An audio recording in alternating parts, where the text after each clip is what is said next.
नमस्कार सबैजनालाई। पारिस्थितिक पद्धति सम्बन्धी छोटो भिडियो लिएर यहाँ समक्ष उपस्थित भइसकेको छु।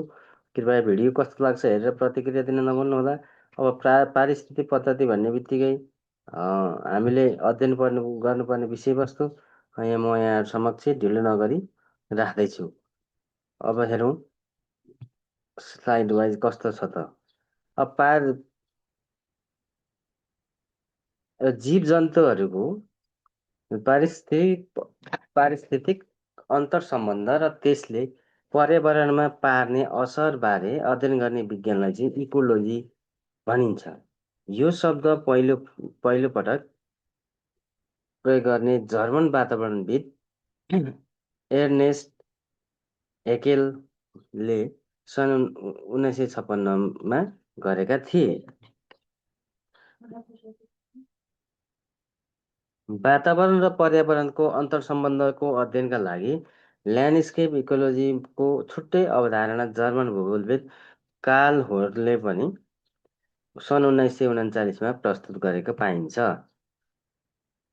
अर्को हेरौँ, अर्को बुँदा पारिस्थितिक शब्दको प्रयोग पहिलोपटक सन् 1935 बेलायती एजी टेन्सले गरेका हुन् भनिएको छ। त्यसैगरी समभोजी प्रणाली आफ्नो खाना आफै बनाउन सक्दैनन्, उनीहरू वनस्पतिमा निर्भर रहन्छन् भन्दछ। कुनै पनि वातावरणमा जीवित र निर्जीव तत्त्वहरूबीच रहेको अन्तर्सम्बन्ध तथा त्यसबाट उत्पन्न परिणाम नै पारिस्थितिक पद्धति हो भनेर यसको परिभाषा बनाउन सकिन्छ। अब थप कुराहरू हेरौँ। पारिस्थितिक शास्त्र भनेको चाहिँ के हो त? इकोलोजी भनेको चाहिँ पारिस्थितिक पद्धति तथा यसका अङ्गहरू बारेमा अध्ययन गर्ने विज्ञानको शाखा नै पारिस्थितिक शास्त्र हो भन्न सकिन्छ। उत्पादक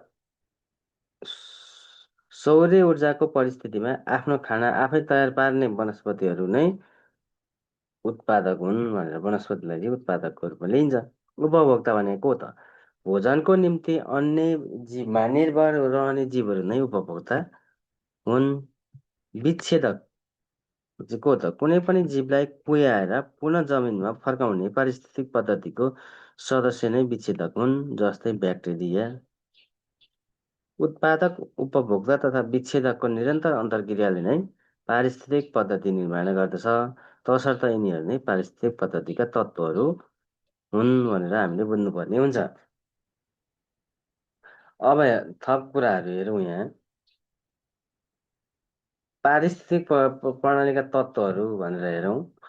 यो पारिस्थितिक पद्धतिका तत्त्वहरू अन्तर्गत चाहिँ हामीले के हेर्न सक्ने भयौँ त भन्दा जैविक तत्त्व र अजैविक तत्त्व गरेर दुई थरीमा बाँडेर हेर्न सक्छौँ। अब जैविक तत्त्वहरूभित्र चाहिँ उत्पादक, होइन, उपभोक्ता र विच्छेदक भनेर तीन भागमा बाँडेर हेरिएको छ। अब हेरौँ, उत्पादक भनेको चाहिँ हरिया वनस्पतिहरू जसमा क्लोरोफिल हुन्छ भनिएको छ भने उपभोक्ता चाहिँ उत्पादकलाई खाने चिजलाई उपभोग भन्छ।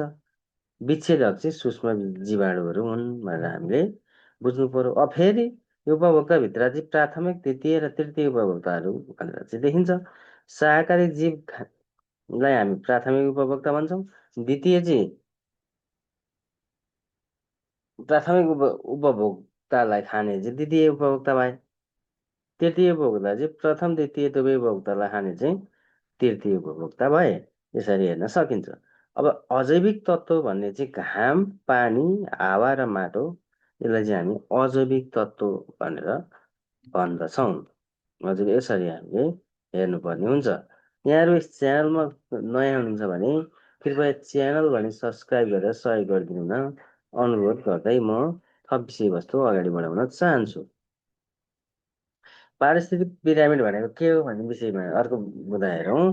कुनै पारिस्थितिक पद्धतिका उत्पादकहरू प्राथमिक उपभोक्ता, द्वितीय उपभोक्ता र तृतीय उपभोक्ताहरूका सङ्ख्या, जीवपिण्ड र शक्तिको मात्रा बीच निश्चित सम्बन्ध कायम भइरहेको हुन्छ। यस किसिमको सम्बन्धलाई सङ्ख्यात्मक आधारमा चित्रद्वारा देखाउँदा पिरामिडको आकार बन्दछ। त्यसैले यसलाई चाहिँ चित्रण गरिसकेपछिको अवस्थालाई चाहिँ हामी पारिस्थितिक पिरामिड भनेर बुझ्दछौँ। पिण्डको पिरामिड भनेको चाहिँ कस्तो हुँदो रहेछ त हेरौँ। कुनै निश्चित क्षेत्रमा भएको वनस्पति तथा जीवजन्तुहरूको शुष्क मृत शरीरलाई जीवपिण्ड भनेर भन्छ। जीव सङ्ख्याको पिरामिड चाहिँ कस्तो हुन्छ त भनेर हेर्दाखेरि जीवपिण्डको जस्तै जीव सङ्ख्याका आधारमा कुनै पनि ठाउँको पारिस्थितिक पद्धतिको पिरामिड बनाउन सकिन्छ। उदाहरणको लागि जलीय पारिस्थितिक पद्धतिको जीव सङ्ख्याको पिरामिडलाई लिन सकिन्छ। जीवपिण्डको आधारमा हेर्दा घुप्टो परेको देखिने जलीय पिरामिड जीव सङ्ख्याको आधारमा हेर्दा ठाडो परेको देखिन्छ। स्थलीय पिरामिड भने जीवपिण्ड र जीव सङ्ख्या दुवैको आधारमा हेर्दा ठाडो आकारको देखिन्छ भनेर चाहिँ यो जीव सङ्ख्याको पिरामिडको बारेमा चाहिँ कुरा भयो। हजुर, यस्तै यस्तै भिडियोको लागि यस च्यानललाई चाहिँ फलो गर्न नभुल्नुहोला भन्दै आजको विषयवस्तुबाट चाहिँ यहाँहरू समक्ष बिदा चाहन्छु।